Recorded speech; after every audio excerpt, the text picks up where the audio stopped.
Hi, Spots and Cheap Pops. You're on the air. Hi, Spots and Cheap Pops. I have a question for you, Vladi. Sure.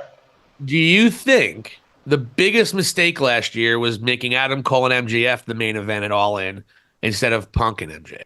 I have a feeling Punk would have been in much better spirits if he was main eventing that show. And quite frankly, the moneymaker would have been CM Punk and MJF. That would have been the better match.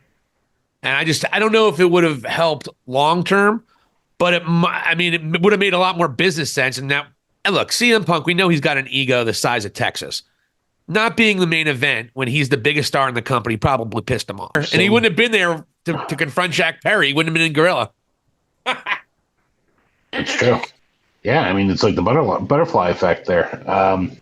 If you had MJF versus CM Punk in some sort of like grudge match beyond electric, man, that would have been something. But they were so heavily invested into that devil angle at that point, and they thought that Adam Cole was gonna, I don't know, like lift this company up out of the muck and everything else that was going on at that point. But my God, they misstepped that entirely. I think I would have rather seen MJF and Punk at that point for sure. If you remember, I think that's what we all thought it was going to be. And we were a little bit disappointed when Adam Cole was actually announced.